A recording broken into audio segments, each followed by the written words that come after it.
Hi everyone, welcome back to East Coast Haunts. I'm MK. And I'm Sam.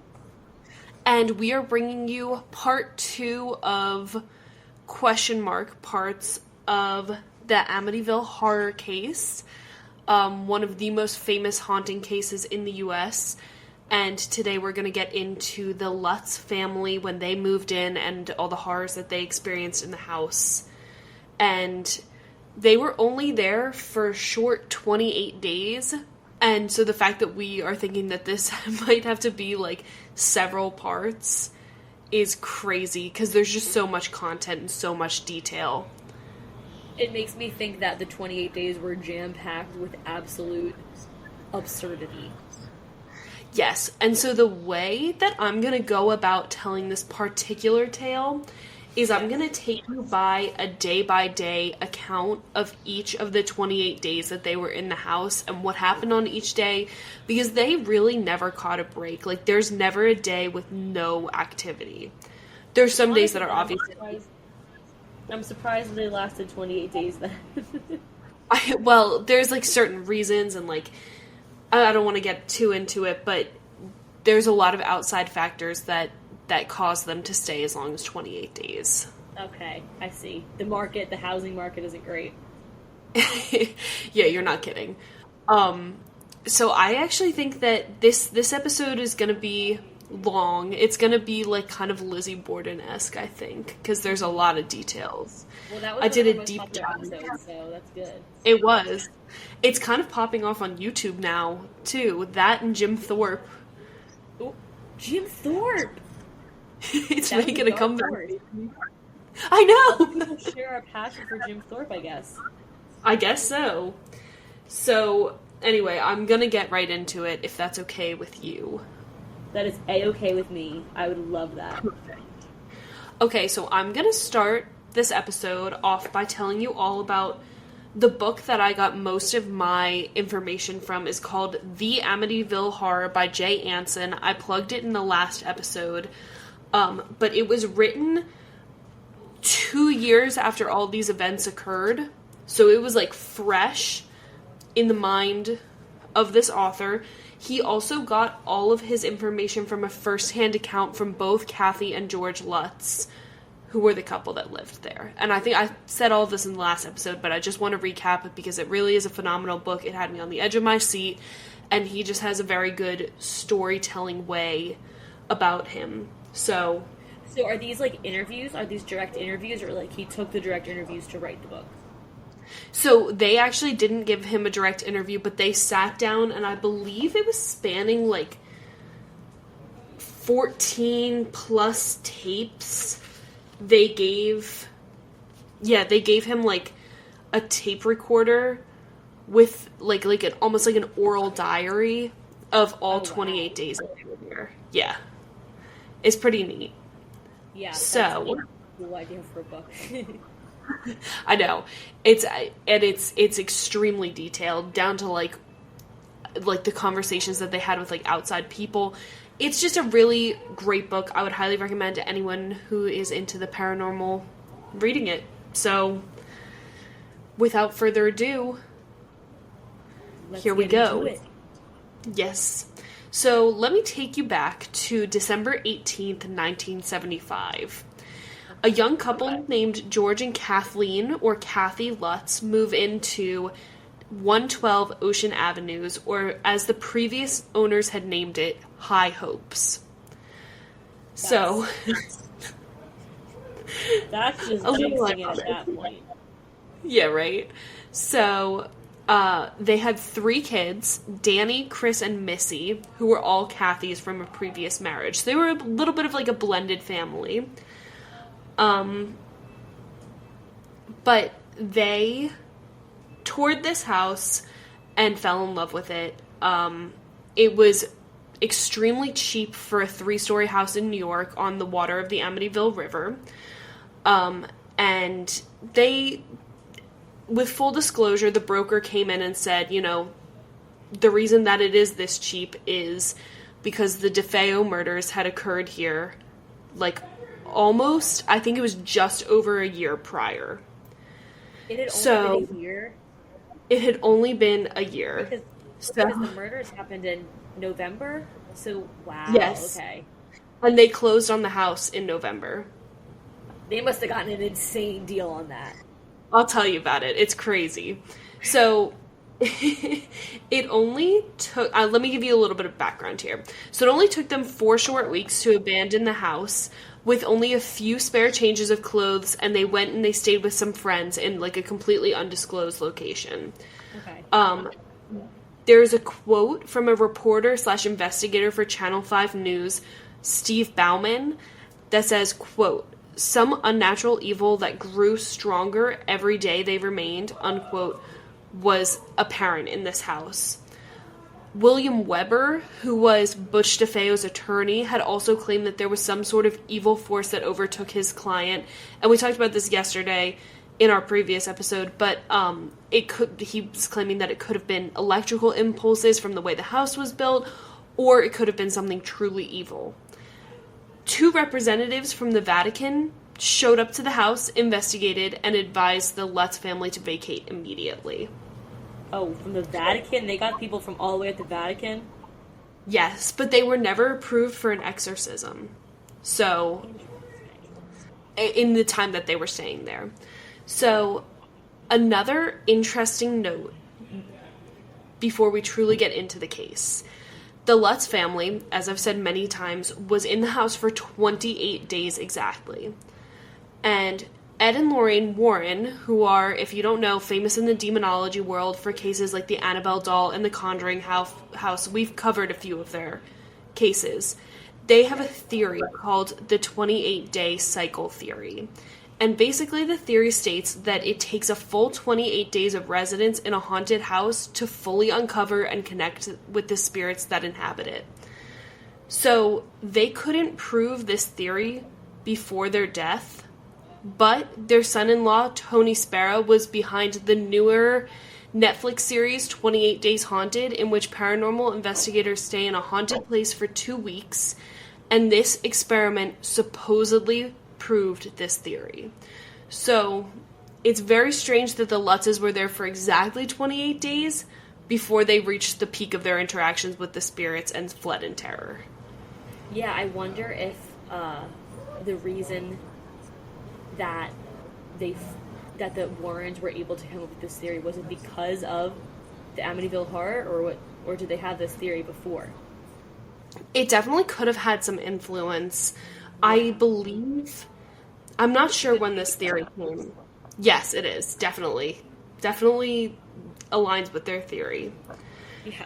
So, back in November, while they were touring the house, the Lutzes, who had been on, like, the house hunt for a while, fell in love with this house. And it was probably hard not to. It had 6 bedrooms, a 2-car garage, a finished basement, a swimming pool, and a boathouse out back. In which George had a boat too, so it's not like that was a completely, like, superfluous thing. He was going to put that to good use. So they were like, wow, this is perfect. So typically a house like this, of that size, in that area, would have cost about $150,000 to $200,000 back in 1975 dollars. I know. That's so crazy. I know. So, which is about like it's probably about like 800,000, I would say, in today's dollars. So that would have been worth pre-murder. Yeah, pre-murder. So the Lutzes are like, this is perfect, and the broker tells them that the house is only $80,000, which in today's money is around $450,000. So it was like slashed by half, basically, right? Yeah. Mm-hmm. If my math is over half. Over half. Okay. Wow. So they're like, it's a pretty large price discrepancy. And so the broker's like, well, would you like me to tell you about the murders that happened here, like, before or after you put an offer in the house? So they're like, probably before. She's like, okay. So she's like, okay, there were unfortunately 6 murders that occurred here November 13th, 1974. but didn't bother the Lutzes at all. They were like, you know what, we know a good deal when we see one. Were they a family of 6 also? No, they were a family of 5. Okay. Mm-hmm. Still weird though. I know, it is weird. So let's go over the house layout a little bit. So it was 3 floors. Like I said, it was 6 bedrooms.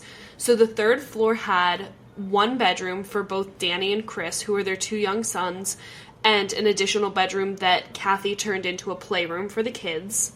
Nice. The 2nd floor had the master bedroom and a dressing room, which I'm kind of confused as to like what the difference. Yeah, I guess it's like a.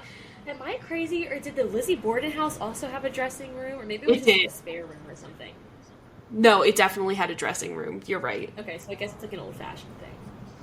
Probably. I mean, this was still like the 70s, so it wasn't that old-fashioned, but whatever. They called it their dressing room. Okay. And that it also had another bedroom that would be Missy's, who's their youngest daughter, and a sewing room. So, yeah, very nice, right? They have a little hobby room, they've got their dressing room, and all the kids have a nice big bedroom, which they didn't have in their previous house. It's way so everyone's very... Exactly. Everyone's, like, very happy with their arrangement. Yeah. You would think it would raise a little red flag. But George is like, you know what, this is perfect, but unfortunately we have to furnish the entire 1st floor because we don't have any dining room sets, like whatever. We don't have, like, a TV set, whatever. So he makes a deal, and he's like to the broker, hey, do you have any discount items for me, possibly, from the DeFeo home? So for $400, George Lutz bought the following items from the DeFeo's estate. So all of these were in the house when the murders occurred, okay?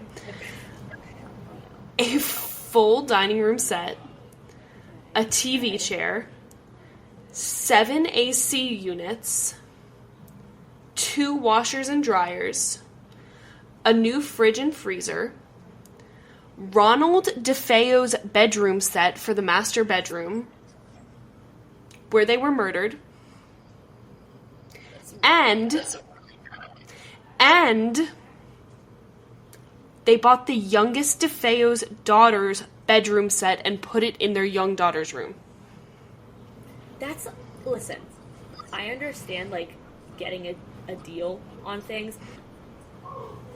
I feel like this broker must have, like, literally been like, that there's no way that they're, like, why were they so chill, why were they so, like, okay with all of that? And I understand if you don't believe in the paranormal stuff, but, like, that would not sit well with me. I would not be able to comfortably live in that house, period. But I mean, with all that's like a nightmare to me. That really freaks me out.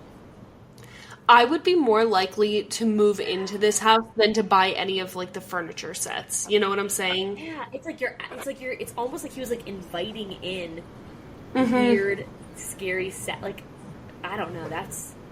I mean, yeah, I don't know. I literally have nothing to say. I know. I was thrown for a loop by that one too. Yeah. So they purchased this all before their move-in day, which again was December 18th. So everyone and the moving crew, who's a couple of George's friends, they're up and ready to go early in the morning, and they show up to the house, and all the doors are locked, and George realizes that he doesn't have the key. So he has to call the broker, and the broker goes back to her office, and she gets the key.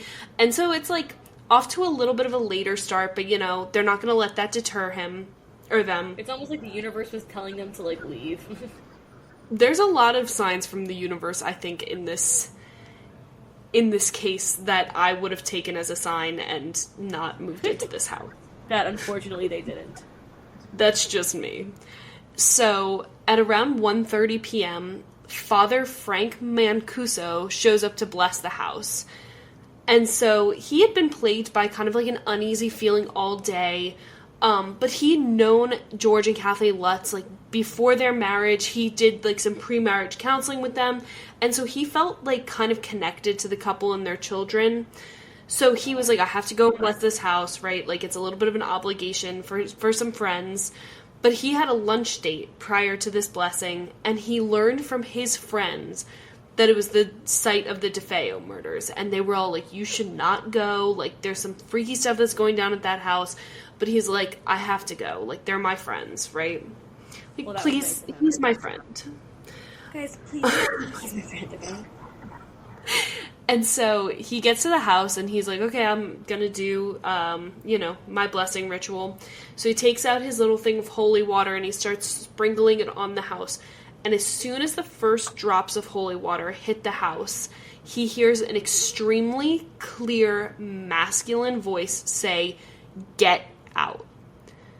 So, yeah, that's a sign from the universe, I would say.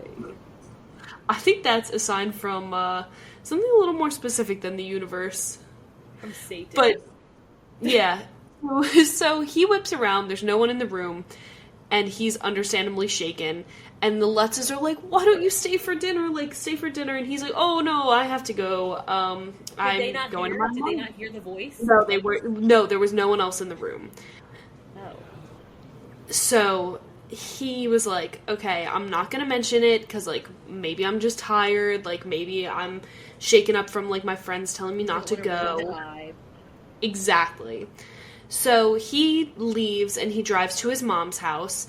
And his mom invites him in, and she noted that he arrived at her house looking, like, extremely pale, and he had these, like, unnaturally dark circles underneath his eyes. And at first she thought it was, like, ash or makeup, but when he went into the bathroom to wash it off, it didn't come off. So, very weird. And it happens, like, a couple of times throughout this. So it's just, like, a weird... Yeah, it's a weird note. This poor priest, he kind of goes through it just by being, like, associated with the Lutzes. Poor guy. So, I know. So he gets on his way back to the rectory, and he's forced into the right shoulder by, like, he thought it was a car, but he noticed quickly soon that he was the only car on the road. So he feels something pushing him towards this right shoulder as if he's being rammed by, like, a much larger car. And all of a sudden, as he pulls over into the right shoulder, his hood flies up and his right door flies open. So his passenger seat door flies open. Oh. And he's like, this is really weird. Like, I don't feel comfortable driving this car, which doesn't matter if he feels comfortable driving or not because the car stalls. So he has to call a friend to pick him up. And the friend picks him up and he's like, hey, Frank, like, I'm so glad that you called because, I would always help you if you're in trouble. But the weirdest thing, like, happened on my way here. My windshield wipers were going crazy and I couldn't stop them. So, this is weird. Yeah. So could the friend not come get Frank? No, he grabbed what? He got him. He was on his way to Frank, and then... But he was having weird things happen with his car as he was driving over. Exactly. Okay. And, like, car trouble is like a very unsettling theme in this story. That would be unsettling because I wouldn't know what to do. Like the meme where it's like when the emojis show up on your... Where's my dad? Yeah. Where's my dad? But yeah, this is very unsettling. Yeah, exactly. I'm glad. Yeah. So anyway, I know I would have no idea what to do either. So meanwhile, back at the Lutzes, George hears, like, this horrific howling from his backyard. And he looks out the window, and it's his half Malamute, half Labrador mix, Harry. And Harry's, like, this big, tough dog that was bred to be a guard dog. And so he goes outside, and he can't find Harry, and all of a sudden he noticed that Harry has scaled the fence on his, like, chain and accidentally hung himself. So he's, like, hanging, like, by his collar. This is the first night. On the other side, he's fine. The dog is fine. Dog is good. But definitely, like, a weird thing for, like, a trained, disciplined guard dog to do. George noted that he was, like, I don't think, like, he would have ever done that in the other house. Like, he's never done anything like that before. And super weird. It was weird. Also, this is just a little note. It kind of made me sad while I was reading this book, but Harry was, like, left outside as a guard dog in, like, freezing temperatures, like, in December, like, outside for the night. Like, don't do that to your dogs. I know some dogs are bred to be guard dogs, but, like, it just made me sad. Don't do that to your dogs, and also, especially for the Lutzes, like, you should be worrying about the things that are inside the house, not the things that are outside the house. Yeah, but they don't know that yet. Yeah. Okay, true. Hindsight. Yeah, but even after, like, things start happening inside the house, they're like, not you, dog. You stay outside. They're like, but you? No. You're fine. But anyway, so December 19th, it's their first night in their house, and George wakes up to a knocking sound at exactly 3:15 a.m. So, this is a string of occurrences. He wakes up at that time exactly almost every single night that he's in the house. Almost 28 out of 28 days. The witching hour. So, right? Yeah, the witching hour, but then also something else. So, he goes downstairs to, like, check the door, just as, like, a compulsion, and he sees a shadow moving in his backyard out towards the boathouse. So he flings the door open, and he's like, Harry, get him! Like, go get him! So Harry tries to attack, but he's on a leash that is too short. So George arms himself by, like, a 2x4, and he goes out to the boathouse, and he finds that the door is unlocked, and it's causing the knocking noise. But there's no sign of, like, anyone down by the boathouse, so he's like, this is really weird, because I know that I latched that before I went to bed. So... Definitely spooky, but... Very spooky, but so far things that I can see someone explaining away because they don't... They're not thinking that it's anything haunted. I would not be thinking haunted so far. Yeah, right. Once we get to the point where both of us think that we would start to think something was on, like something was going on, you tell me, okay? Okay, yeah, definitely. So, okay, so later that day, when the whole family had woken up, Kathy's in the kitchen preparing for Christmas, because remember, we're like a week out from Christmas, and she still needs to do some last-minute shopping, like we all do sometimes. And so she's making a list of everything, of everything that she needs, and Missy comes downstairs, and she says, Mom, I don't like the new house. I want to go home. And Kathy's like, well, this is your home. Like, you'll warm up to it. Right? Okay. Classic. Listen to the little girl always. Always. So George, though, starts this, like, really annoying habit, and he like, constantly complains that the house is always freezing, even though the temperature is set to 75 degrees. Okay. So, just a little thing to me. Yeah, 75. I cannot function in anything over, like, 72. I'm a 73 girl. Okay. Alright. Fair enough. So now let's move on to December 20th and 21st. I'll lump them together. So both nights, George wakes up at 3:15, and the family kind of starts to notice this, like, gradual shift in their personalities, and they're just not themselves. So the house had kind of begun to affect every single member of the Lutz family. So George is all of them. George is always cranky and cold, and he's not keeping up with his appearance or his hygiene, and he had, like, never missed a day of work, but he just, like, wasn't going... He owned his own company, but he, like, wasn't going into the office, like, at all. And so Kathy is, like, stressed out and nervous, and she, like, gets a little bit more depressed, and she becomes increasingly more violent. Like, violent is not... I guess, like, the right word.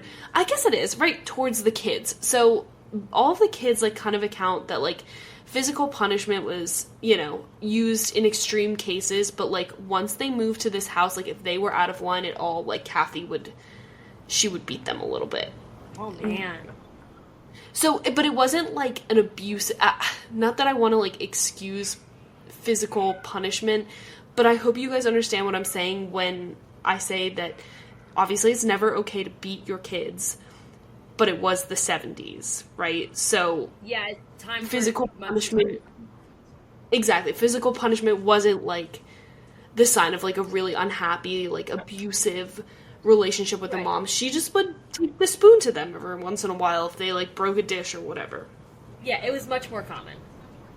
Yes. So the kids had supposedly turned, like, bratty and disobedient, and they were, like, extremely destructive to the property. And one of, like, the little, like, I guess it was, like, the straw that broke the camel's back with Kathy was that they had broken, like, cracked the window in their playroom. She gave them a hefty beating. So, and now everyone's, like, mad at each other, right? Also, Everyone's how many done with seasons that. are we into it right now? We are into it 3 days. Oh, wow. That was quick. I know. So, now, December 22nd, 1975, George awakes again at 3:15. So, there was no particular reason, like, there wasn't any noise, but it was kind of like a habit now. So, he just, like, noted that, you know, he's been waking up at this time. Not super out of the ordinary. I'd be a little freaked out. But Honestly, I wouldn't. I've gone through times before where I would wake up in the middle of the night at the same time. Yeah, me too. I actually went through. No, what were you going to say? I was just gonna say, like, when I first moved into this apartment that I'm in right now, so, like, recently, I went through a phase where I'd wake up at 3:30, like, almost exactly every night, and I was I know that would freak you freaked out. I woke up like the third night in a row, and I was like, this place is haunted, like, That's God. pretty creepy, I won't lie. Yeah, but But it's I also think- just, you're probably like there are so many rational explanations, but just, like, hearing it in hindsight, of course, we're like, oh, like, you should have known. freaky. Yeah, I know. Well, compiled with all these other signs, it's kind of like a telltale. I think personally. Yes, So- I agree. But not yours, don't worry, your apartment's you. not haunted. I'm not convinced that it's not. I'm not convinced it's not. It'd That's be a great story. content, so. Well, they say that the city that I'm living in right now, I don't want to, like, triangulate myself, but is, like, one of is, like, one of the most haunted cities, like, in America, which I didn't do on purpose, but now I'm kind of like, this is slay. Dang, why So- did I not know that? I didn't know it either until I moved here, and then I was kind of like, ooh. And my roommate was like, did you do that on purpose? I was like, I did not. I You were like, promise. but if I did. It was a good business opportunity, okay? Anyway. That sounds like an opportunity. Wait, what is that thing that DJ Khaled says? A new opportunity. Okay. Yeah, wait, what is it? He's like, oh, that's a major key, or, like, whatever. Yeah, You know I what I'm don't talking know. It's something like that, I'm sorry. about. Hopefully people know what we're talking about. Anyway. know. So, that same morning, December 22nd, Kathy was just sitting in the kitchen, again, writing a to-do list for herself before the holidays, and she kind of, like, stops everything because someone or something had begun to, like, warmly embrace her from the back and, like, patted her hand. And it was very, like, warm and welcoming, but there was no one there. Yeah, like, even if it's warm and welcoming, that's still gonna freak me out. Yeah, I know. Me too. So, she was kind of, like, stunned and, like, a little bit shocked, but her thoughts were interrupted by the children screaming bloody murder upstairs. So she runs on upstairs and she's like, what is going on? What is going on? So the third floor bathroom toilet and her own toilet, the inside of the bowl was dyed completely black. And no matter how hard she scrubbed it, it wouldn't come off. Oh, that's weird. I thought for So- sure you were gonna say red. No, dyed completely black. And it was like, she made some progress, but it was still, like, very clear that something black had been in there. So the kids are like, we're gonna get the crap beat out of us. And she's, did you do this? Did you do this? And they're like, no, we wouldn't have told you. And she was like, okay, fair point. So Yeah. she goes back into her bathroom to start cleaning the toilet, and she gets this, like, whiff of a strong perfume.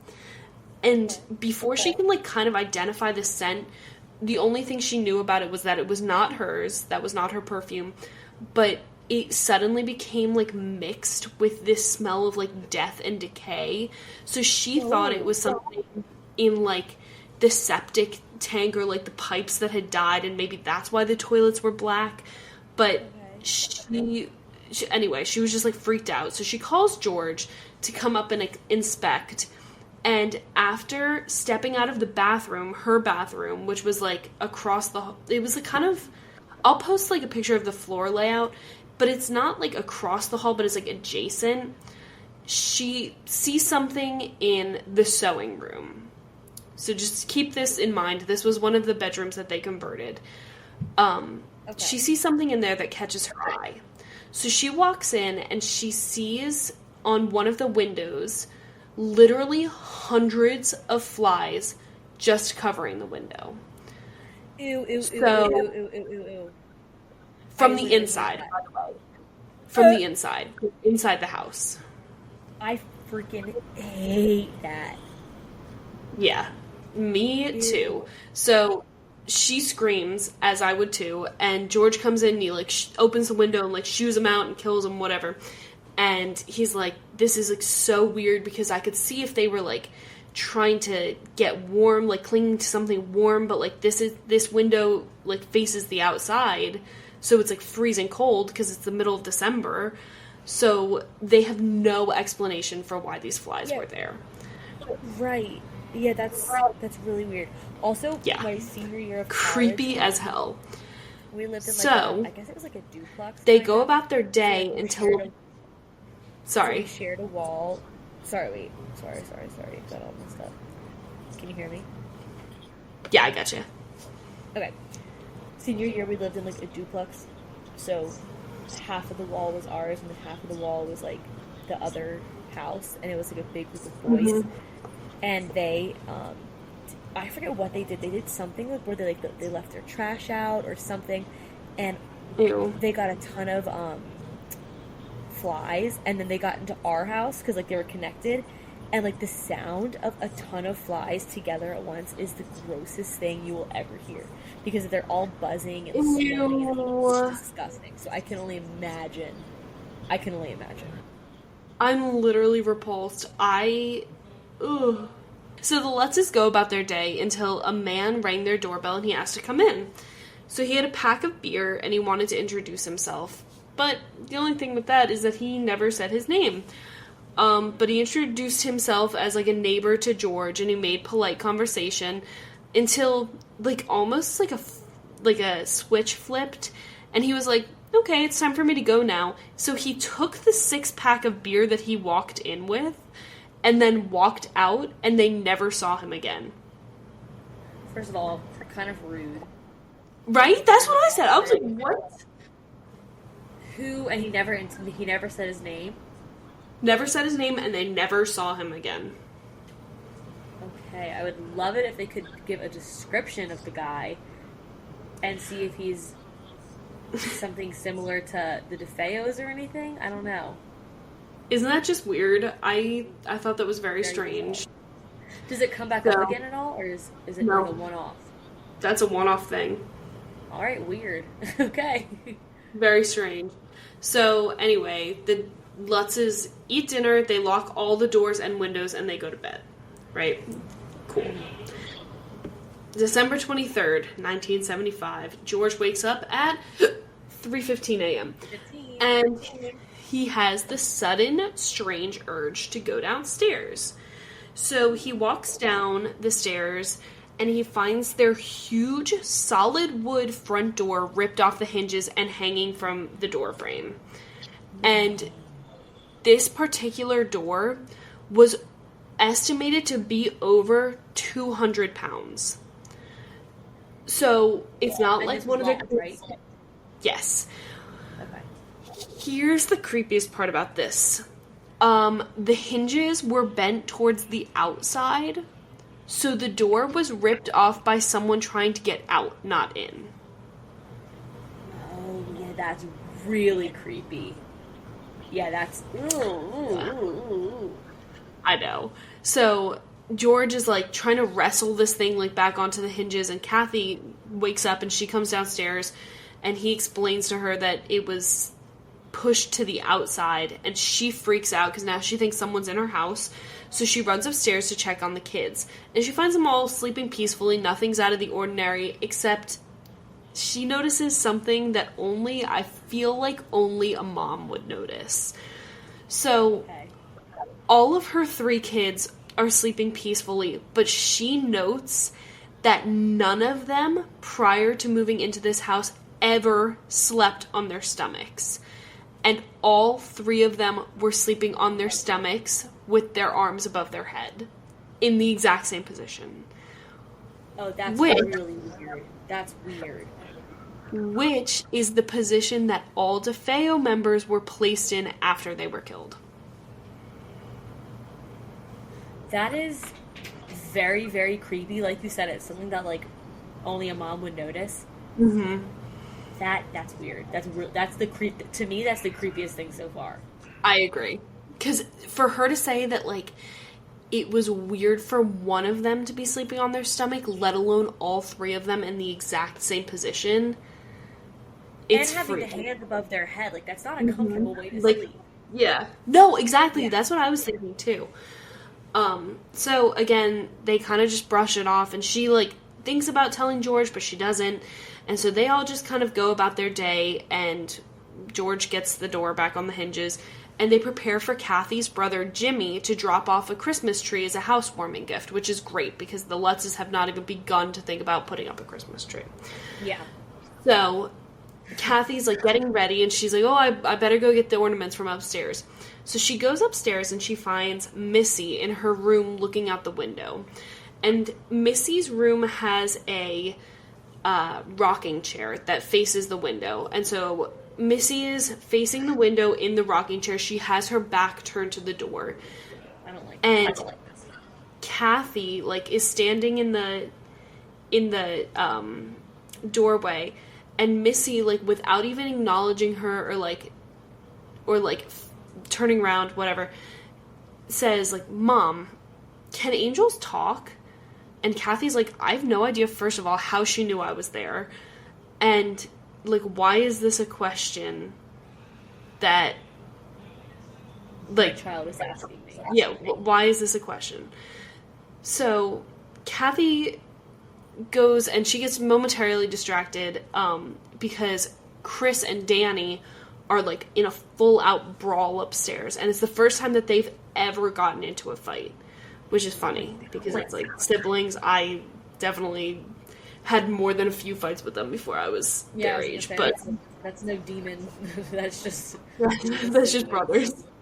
So, she, like, really lets them have it, and she is like, okay, I have to, like, chill out. Like, I don't know where that came from. And so she goes into her bedroom, and she, like, lays down, and all of a sudden she, like, smells this, like, really gross, like, foul smell. And she's like, where the hell is that coming from?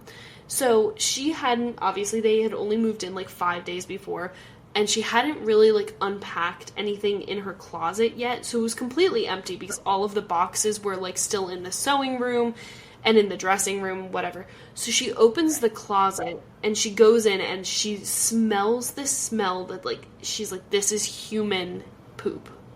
Like, this is what that smells like. And so she's like, ew, like, maybe something in the septic tank blew, like, whatever. Right. So she turns to leave, and the only thing in this closet is a big silver crucifix that had been given to her by a friend that she just hung over the doorway. Nice. It's upside down. And placed back on the hook that it was on, upside down. So it's not like this thing could have, like, spun around. No. Like, it was deliberately placed upside down. And even if it had been spun around, I still would be terrified, but, I mean... Me too. Okay. I really don't like This is so That's freaky. that's the part that gets me, because I'm like, I just, ugh. But don't worry, it only gets worse. So December 24th, Christmas Eve, Father Mancuso, who was the father that blessed 112 Ocean Ave, comes down with a, like, severe case of the flu. He has a fever of 104 degrees, and he keeps having fever dreams of the sewing room on the second floor, and, like, he, like, is dreaming that he's in this room, and there's, like, a really evil presence in there. Oh, this is so weird. I know. So he's like, okay, I know that I'm, like, borderline, like, should be in the hospital with this fever, but Not I even just borderline. you definitely should be. But I should call the Lutzes. You know, I should call the Lutzes. Yeah. So he connects with George, who's like, answers the phone. He's like, oh my God, like, Father Frank, like, I've been wanting to call you all day. Like, we've just had some, like, really weird occurrences. We had, like, an accumulation of flies on one of the windows in the sewing room. And Father Frank's like, do not go in that room. There's something weird in there. And immediately, a loud crack comes over the phone, the call disconnected, and no matter how many times they called each other back and the call connected, they couldn't hear anything but static. This is so nefarious. Yeah. Like, Father Mancuso is freaked out, and he decides to call in a favor from his friend, Officer Zamataro of the Suffolk County Police, who then sends Sergeant Al Gianfrido for a wellness check on the family. So Sergeant Al's sitting in his cruiser outside the house and, like, debating whether or not he should go in, because he sees, like, there's signs of life in this house. He's like, okay, they're fine. But he sees George slam the sewing room window shut, which George confirmed had been opened on his own, and then the flies had returned once more. And then moments later, like, sprint out to the boathouse to secure the door that had also flown open on its own. okay. So this, lots of doors all lying open on their own. yeah, which is just like, you know what, it could be an old house, like, yeah, that doesn't freak me out a whole bunch. It probably would if I was living in this house, but... Right. Yeah. So, anyway, this all occurred while Kathy's mother, brother, and future sister-in-law were visiting, and this is the first time that anyone other than the immediate family and Father Mancuso had had a paranormal experience in the house. Okay, so now it's spreading to the guests. It's not just happening when it's just the family. Yeah, people are now witnessing it. So, December 25th, Christmas Day, say it with me, Frank wakes up at 3:15. Oh my God, Frank. Wakes up at 3:15. I hope he didn't wake up. I hope he didn't walk down while Santa was putting the presents under the tree. No. George wakes up at 3:15 a.m. And he looks next to him, and Kathy is sleeping on her stomach with her hands above her head. Super weird. Super weird. And suddenly, as he's, like, looking at her, wakes up screaming about someone who had been shot in the head, and she was like, I heard the explosion in my head, and it, like, it was so real, like, it was such a real dream. So, That's not very holly jolly. No, it's not how you want to start off your Christmas morning. So here's what's weird about that. Louise DeFeo, who's the matriarch, who, I don't know if you recall this, they had bought their bedroom set, had been shot in her head while sleeping on her stomach in the same bedroom. She was the only one who had been shot in the head. Everyone else was shot in the back. And this detail was never released to the media, and it never even came out during the trial. Wow. So no one knew this except the people investigating the case. So she couldn't have been reading something from the newspaper and seen it and had some sort of, like, mental thing. Okay, wow. Okay. So she goes back to sleep, like, pretty easily after having that, like, traumatic thing happen to her, which I wouldn't have gone back to sleep, but you do, you queen. And George is, like, laying in bed, and he's, like, understandably freaked. But he gets this sudden urge. Oh my god, wait, I just remembered what happens here. And he gets the sudden urge to go check the boathouse, but, like, nothing's amiss. And so he's kind of, like, dawdling in the backyard. And he's, like, walking around the swimming pool with his flashlight. And he shines the light up at the house. And he sees Missy, his young daughter, watching him from the window. And he's like, why is she awake? And right behind her was the face of a pig with glowing red eyes. Oh. I know. I know. My God. What does that even mean? I hate it. Really, really, really, really, really, really don't like that. Yeah. No, I think pigs are cute. I love pigs. But in this context, with the glowing eyes and the standing behind in the dark The fact that windows. it's standing too is, like, so freaky. Ew, I don't like this. I know, I hate that. That kept me up, actually, after I read that, because I was like, what if I look outside my window and there's a pig with glowing red eyes? My window is open, my shades are not drawn yet right now, and it's, like, dark out, like, completely dark out, so now I'm not gonna look outside. Ew! Don't look outside. Actually, So... no, I'm not joking, I need I'm gonna close my shades right now. Okay. Okay. So George freaks out and he's like, Missy! And he runs up the stairs, and when he gets up to her room, she is dead asleep, but he's turning to leave the room, and he's like, maybe I just imagined it. Her rocking chair starts to rock on its own. I knew that rocking chair was gonna do something. Yeah. I knew. Yeah. So, later that morning, as, like, the kids are playing with their Christmas presents, Kathy tries to call Father Mancuso to report, like, last night's event. George had not told her about the pig, though. That's an important thing. He had kept that to himself. I wonder why. He just, like, I guess he didn't want to freak her out, or maybe he was like, I was exaggerating it in my mind. Like, there's no reason to freak her out if I'm not even sure that happened. So, Kathy tries to call him to, like, be like, oh, well, I had awoken, like, thinking I'd been shot in the head, and the call doesn't go through, but what's weird is that they had made, like, several other calls on this phone, and they had gone through. So it's not just the phone. It's just the calls to Father Mancuso. Okay. So freaky. So Kathy is, like, getting the house cleaned up from Christmas, and she's like, all right, kids, like, go play with your toys, but you're not allowed to go in the sewing room, like, at all.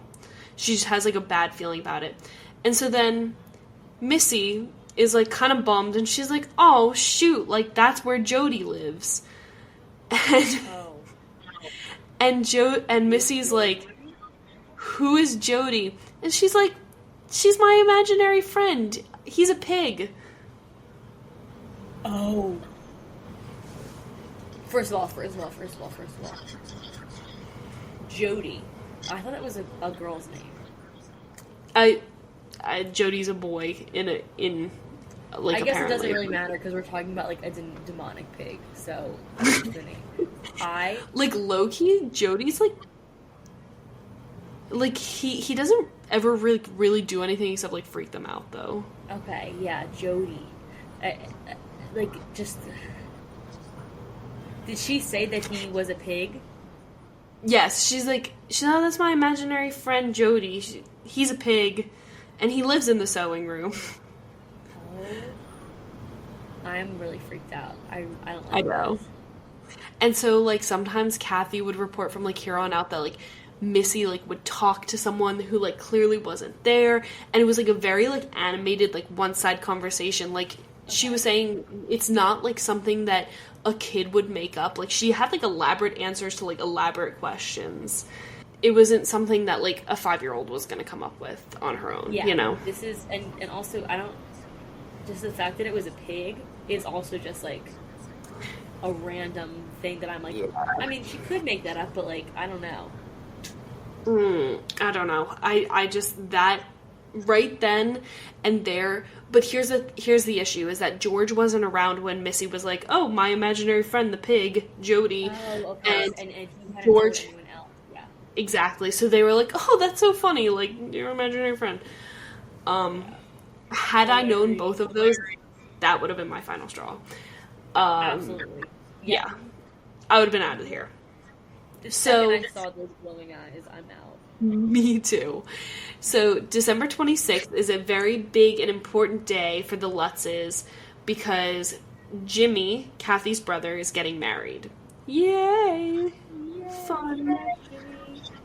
So George wakes up at 3:15 a.m. and he wanders out to the boathouse, like, in a daze. And when he gets out there, he's like, I don't even, like, remember coming out here. Like, I don't remember why I came down here. Like, why am I here? It's like something's calling him out there. Yeah. Weird. Yeah. So, so then his guard dog, Harry, right? He noticed that, like, he's becoming, like, way more I also just want to preface this. The dog is fine. The dog doesn't get hurt, which I was stressed out about because I thought that this was where it was leading. But yeah, it does sound like it's where it's leading, to be fair. Dog is fine. Dog never gets hurt. Okay. So the dog had been sleeping, like, more and more heavily than normal, which was very weird for, like, a trained attack dog or, like, a trained, like, guard dog. And he didn't wake up when George went outside, and George was like, all right, maybe I have to, like, take him to the vet. So eventually he takes him to the vet, not this day, but, like, later on, and the vet's like, he's totally fine, like, he's probably just adjusting to the new house, like, there's nothing wrong with him. So George goes back inside, and all of a sudden he's, like, hit with, like, he's like, I gotta use the bathroom really bad. So he comes down with, like, a severe case of diarrhea, and he's, like, really sick, which, like, this I would attribute to, like, being around Father Mancuso, who's also, like, on his deathbed sick, right? Right, I forgot about that. So, like, maybe it was contagious, but, like, no one else in the family caught it. But, you know, illnesses are weird sometimes, so yeah, I'm not going to say that this is, like, anything paranormal, but it is, like, a crappy day to get it, because it's his brother-in-law's wedding. Fun? Yes, it was. Because I was gonna say another word that starts with S, but I can't say that anymore. Not trying to get demonetized. Exactly. So, over breakfast, Missy is like, Mom, it's okay that you don't want me to play in the sewing room, because Jody has now moved into my room, and he prefers to play in there now. Missy, you better watch yourself, girl, because she is starting to freak me out. She's a little too into this. Kathy's like, yeah, like, all right, great, just stay out of the sewing room. Like, I don't care. I don't care. So the kids are now like, all right, well, we're gonna, like, go hang out before we have to get ready for the wedding. So then Kathy's in the kitchen writing, like, another grocery list, as she does, right? She's just writing. She just loves to writing grocery lists and whatnot. She'd just be writing lists. And she's suddenly confronted with that same, like, motherly presence that she had run into a little while back, except now it was accompanied by that same overly sweet perfume that she had smelled in her bedroom bathroom. Okay. Right? So she's like, oh, my friend's back. And all of a sudden, the perfume becomes, like, overwhelming, and she feels like she's, like, starting to choke on it. She, like, can't breathe, and she's getting really dizzy, and she, like, starts to pass out. When suddenly, it just disappears, and she's fine. But she's, like, on the kitchen floor now, and Missy comes into the kitchen, and Kathy's, like, sobbing, because she's scared. She thought she was gonna die. And Missy comes over, and she's, like, comforting her mom, and she's like, Jody says you shouldn't cry, because it's all gonna be okay. The pig. I don't know if that's, like, disturbing, or if that's, like, maybe slightly comforting. But so, let me give you spoiler alert. I also thought, I was like, oh, maybe Jody's gonna be a good guy. Jody is not a good guy. No. Jody is most certainly a demon. Oh hell no! Whoa. Oh hell no to the no hell to the no. I'm so freaked out. I was like holding out hope that maybe Jody was a true play buddy. I like this. We're definitely not going to get to this in like part 1 because it's later on. But Jody, like, Missy like relays something to Kathy that Jody says, and it's like actually the most like chilling thing. It is so freaky. So you have to listen to part 2, but it's scary. Talking crap about the mom, wasn't she? Wasn't he? Weren't they? No. Weren't they? Now, I don't know if Jody has a gender. Anyway, I know, right? So a genderless pig. Anyway. Yeah. So later on, everyone's ready to go to the wedding, and for whatever reason, like, they were being picked up by Jimmy, who's the groom. And Jimmy was like, let me give you a ride to my wedding. And so he, like, comes over to pick the family up.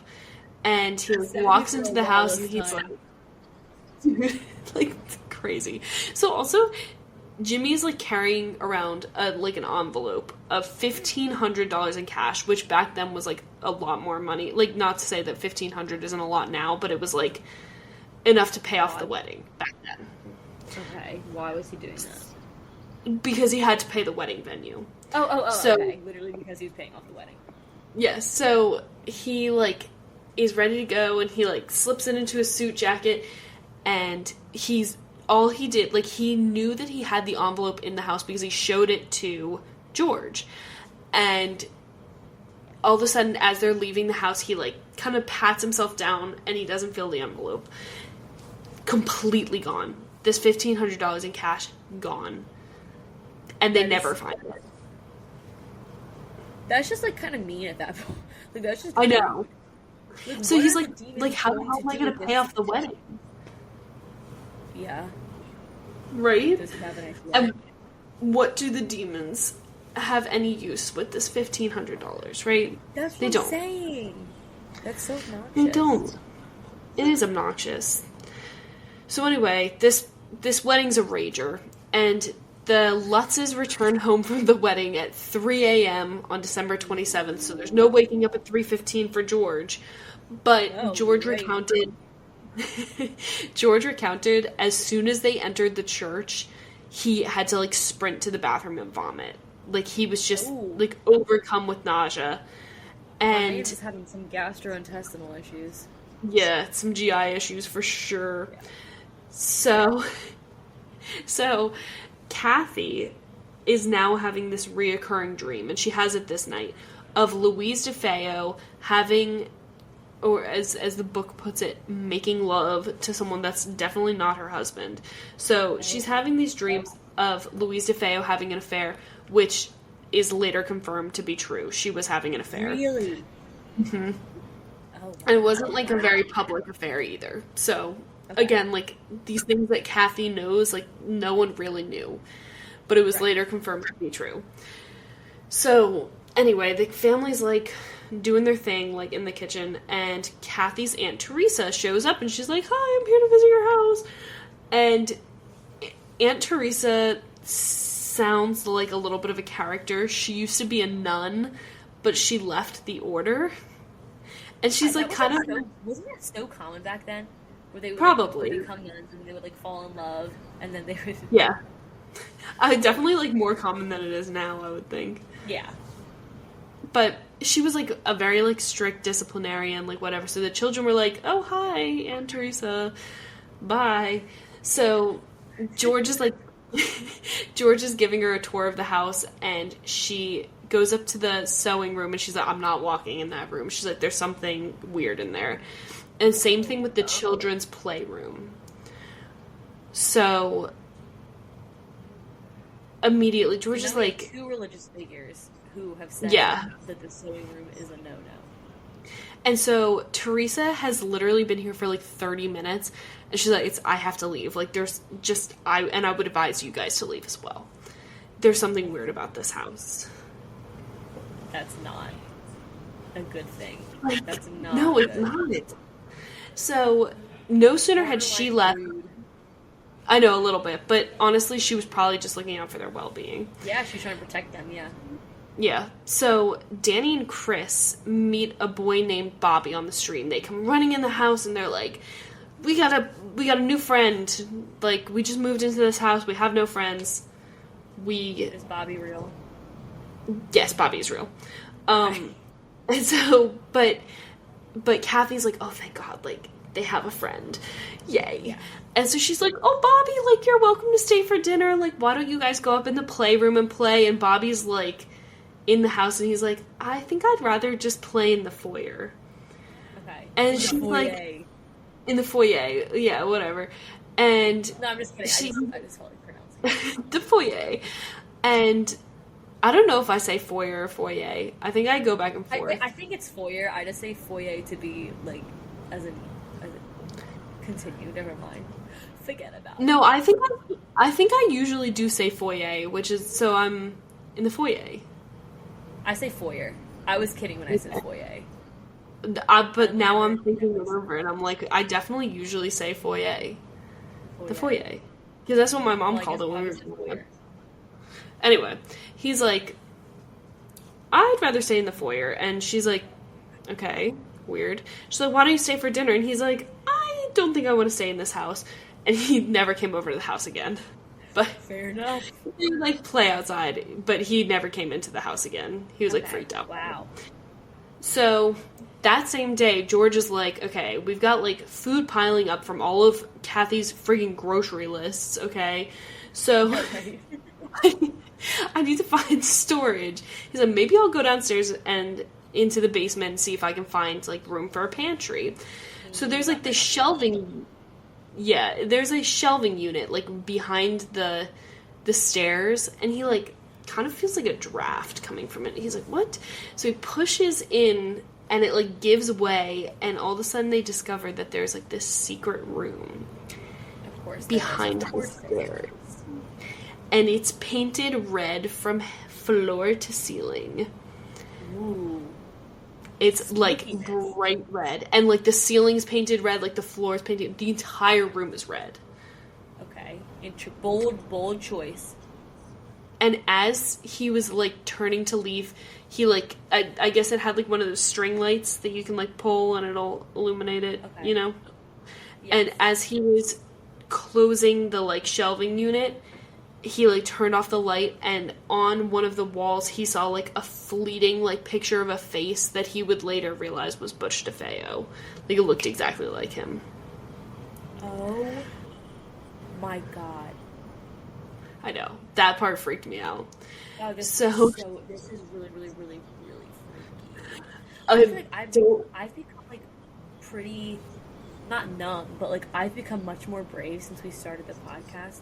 Yeah, me too. Stuff, but I mean, this is really scary. Oh, don't worry. We're just gonna get worse. So, the next day, George finally goes into the office, which is like 10 days later, right? So this is December 28th. And he finally goes into the office, and as he's leaving, he's like, you know what? I'm gonna stop at this, like, local bar called the Witch's Brew for a little pint action, right? So he, like, goes into he goes into the bar, and he goes up to the bartender, and he's like, hey, like, I just moved here, and the guy's like, no way, like, I've seen you here before, like, you're literally one of my regulars, like, but I haven't seen you in a while. He's like, I've never been here in my life. So he's like, okay, like, whatever you say. And he's like, oh, like, did you, like, he's like, you said you're new here? Like, where did you move in? And he was like, I just moved into 112 Ocean Avenue. And he's like, oh, I know that place. Like, I did work on that place before the DeFeos, moved out. And he was like, you know what? That's who you look like. He's like, you look like the DeFeo boy. So he's like, I finally, like, it was on the tip of my tongue, that's who you look like. And George is like, okay, anyway. Yeah, like Butch. And so, or no, right? sorry, like Ronnie, like Ronnie. Like Ronnie. Okay. Yeah. So, so he's like, oh yeah, I used to do work in that house. Hey, did you know that you have a secret room in your house? And George is like, no, I didn't. Where is it? He's like, oh, it's underneath your basement staircase. If you like push in the shelving unit, it's like a little room from like painted red. Like the entire thing is red. And George is like, really? Like, I have to go check that out, because he like wanted to see what kind of information he would get out of this guy. Yeah, so the guy's like, the bartender's like, yeah, like, I don't know, I did some work down in that basement, but like that room really freaked me out. Like, it definitely invaded my nightmares, and I used to have a recurring dream of someone like in a long white robe sacrificing a pig. So, everything is slowly coming together. Yes, a lot of like loose ends connect. So, this is really scary. So at the same time, actually a little before this happened, Father Mancuso is like finally starting to feel better. Like this was like a literal like 5-day flu, and he's like, oh my god, okay, finally. So he brings up the case to like a local detective, and he's like, I know that I sound crazy, like, and I know that your job is not normally investigating paranormal stuff, but will you go and investigate the house? And the detective's like, oh yeah, like, okay, I don't usually do this, but like, you're a priest, so I guess I will do this. Okay. So at the time, so this same detective was on the DeFeo case, which is not surprising because it's only a year later. Yeah. So he's driving past the Witch's Brew as George is walking in, and he stops the car and he's like, oh my god, like that's Ronnie DeFeo. Like that just walked into this bar. He's like, do these things actually look alike? Yeah, they do. Okay. But I guess, like, when I say that George had kind of, like, let his appearance go earlier, he, like, stopped shaving and his hair got a little longer. And if you look at, like, pictures of the DeFeo family, like, they all had, like, long hair and, like, a little bit of, like, a scraggly beard. So, like, and I guess it was the same color hair. So, you know, it's subjective, but he was, like, that guy, like, walks like him and he looks exactly like him. And the weird part about it is that Butch DeFeo, when he had, like, after he had just committed the crimes, he ran into this bar, this Witch's Brew, it's the same bar, and was like, someone murdered my family. Like, that's where he first called for help. Yeah. Oh, wow, okay. So, anyway, while this is all going on, so while George is at the pub and while Father Mancuso is, like, calling in this detective, Kathy's at home waiting for George, and she's, like, too scared to do anything. She's like, I don't want to go upstairs because, like, that's where the sewing room is, and, like, I don't want to go in the kitchen because that's where that thing almost, like, suffocated me the last time. She's like, all right. Have any choices. Yeah, and, like, the kitchen, it's, like, very sad because the kitchen, like, was her safe space, she said, until that thing with, like, like, she said that she felt, like, most safe in the kitchen until that thing happened with the perfume. So she was like, all right, I'm just gonna, like, wait in the living room. And so she's, like, sitting there, she's doing something, maybe, like, reading or knitting or whatever, and she had gotten, this is kind of funny, she'd gotten George this, like, 4-foot ceramic lion statue for Christmas, like, their first Christmas together, because he had, like, pointed it out, and he was like, that's really cool, and she was like, oh, let me get that for you for Christmas, which is, like, kind of a funny Christmas gift. It is. But they had, like, finally unpacked it, right? And so it's, like, sitting in the corner of this room, and she's, like, reading whatever. She doesn't have her eyes up, and, like, out of the corner of her eye, she's like, is that thing moving? Like, why does it feel like it's getting closer to me? So she, like, kind of forgets about it. And George finally gets home, and he's like, all right, I gotta call Father Mancuso because this is, like, weird. And so he's talking to Father Mancuso, and both of them are like, all right, like, he's like, it finally connects, finally. And he's like, get out of this house, and then immediately static and disconnect again. So, as soon as the call disconnects, Father Mancuso immediately feels sick again. He falls sick again with the flu. He puts the thermometer back in his mouth, and he has 102-degree fever. This is so weird. And I forgot to say... Sorry, I forgot to say earlier that when he had woken up that morning, his temperature reading on the thermometer was 98.9. Okay, so it was back to normal. Yeah. It's just, obviously, whatever this is like, it can do things outside of the house, too. It's an infestation, and it's got a pretty powerful reach. So this part's crazy. So George walks into the living room and immediately eats it and falls on the thing, and he's like, "Who moved the ceramic lion in the middle of the room?" And so Kathy's like, "What the hell is going on?" So she's like, "Okay, like, whatever." They go about the rest of their night. Like, George is like complaining about his leg, so he's like, "I'm gonna go to bed," and like, whatever. So the next day is December 29th. George's ankle is like all bruised and swollen. I guess he had like twisted it or whatever.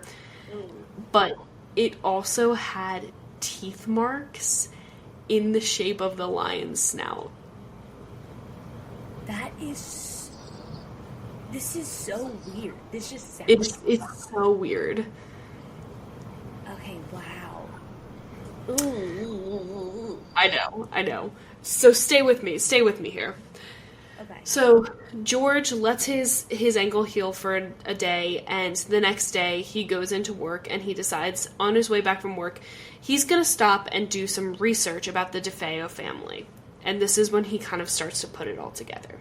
So he stops at Newsday's Garden City office, and he comes across like case files and newspapers from the murder, and he like reads about how they were found on their stomachs, and like he reads about like how he ran into the witch's brew, and he's like, okay, this is weird, right? Yeah. Strange. At the same time, Father Mancuso wakes up, and he's like, his hands are in agonizing pain. So he like looks down, and he has like these festering blisters in the center of his palm, both palms. Okay. Which is weird because like typically when that kind of like injury shows up in like the Catholic Church, they believe that's like the stigmata. You know what I'm talking about? Yes. So it's for those of you who don't know, the stigmata is like, it's a miracle that happens to like some of the most venerated saints, and it's when they begin to take on markings of the 5 wounds of Jesus Christ when he was hung on the cross. So 1 in the center of each palm, 1 in the center of each foot, and then like a lance indent on the side. So he like is having this like burning sensation in his palms. And he's like, what is going on? That's like where his mind first goes to, but he doesn't have any of the other markings, so he's like, and I don't think it was like supposed to be that painful, so he was like, this is just like weird, like what is going on? And he like can't get any relief from it, so he's basically like being tortured. So back to George. George is now like at like the Office of Historical Records, and he's going through like Amityville records, and he finds out that the property that he owns used to belong to Shinnecock Native Americans who wouldn't live there because they believed that that parcel of land was infested by demons. So instead, they used it as an enclosure for like any members of the tribe that had gone like sick or mad, and that's where they like kind of kept them isolated from society, but they wouldn't even bury their dead there because they were afraid that there were like demons. Okay. Wow. So then later on, he finds records of a John Catcham who was banished from Salem, Massachusetts for witchcraft, and supposedly John Catcham had lived on this property, and he had continued his witchy practices, and apparently is supposedly buried on site. So he's supposedly buried on the northeast corner of the property. Okay. I would be very interested to know if that's true. I don't know. I was never confirmed, but Yeah. that's what the records show. Okay. So, it's December 31st, New Year's Eve. You know, they're in a new house, and you know what? It's weird. Weird start. So they're like, all right, we'll put 1975 behind us. You know, we'll move into 1976.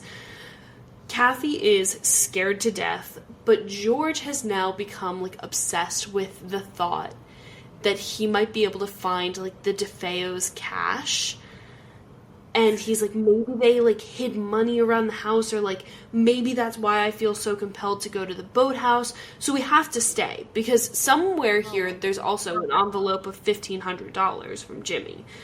And, I'm like, were you not going to give that back? But whatever. So he's like, right? there's money. Your brother-in-law, bro. I know it. Exactly. He's like, there's money hidden in this house. I know it. So Kathy's like, fine, but I want that friggin' lion moved up to the sewing room. So George moves the lion up to the sewing room, and he notices that the flies are back, and he's like, oh my god, okay. Like, kills them, whatever.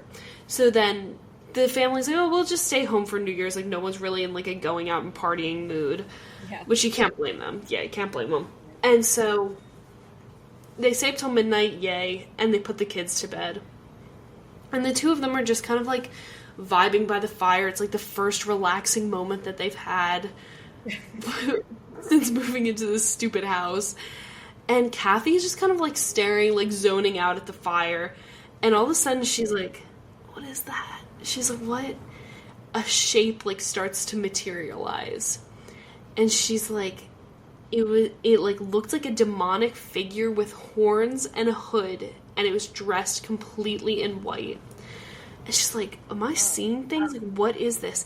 And she's just, like, paralyzed with fear. So it starts growing, and it starts reaching for her. Okay. And she only comes to her senses and, like, screams when she realizes that half of its face is missing, like, almost from a close-range shotgun. Oh my god. And so George is like, what is going on? Like, what?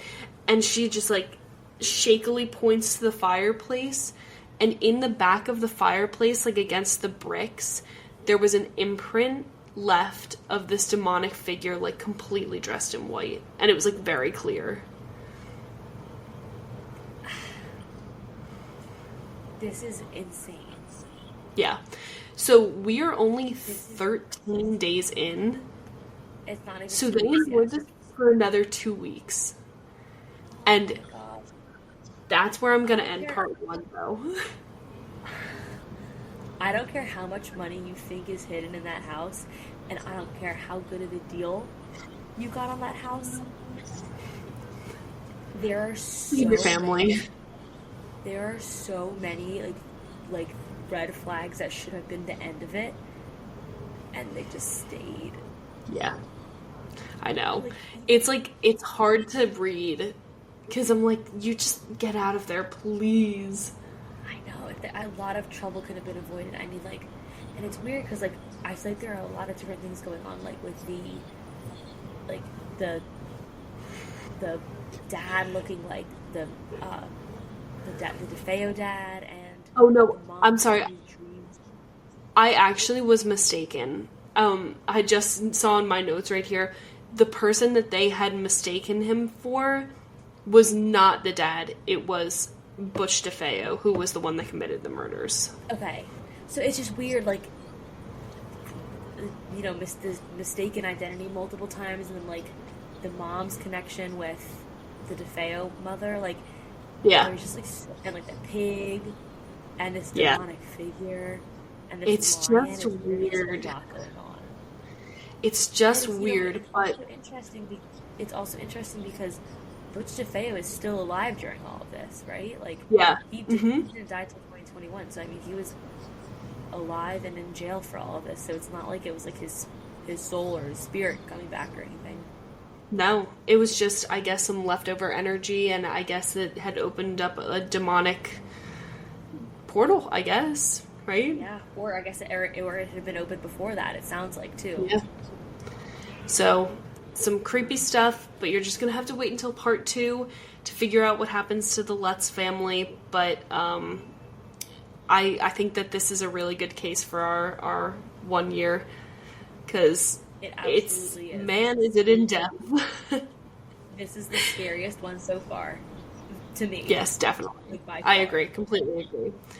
So we have to get a move on because we're recording our first Patreon episode in a while of our new series after this. So we'll get back to you though soon with part 2, or I guess this will be part 3, with part 3. And we hope you stay spooky and Keep it real, until etc. Yeah, keep it real. All right. Bye.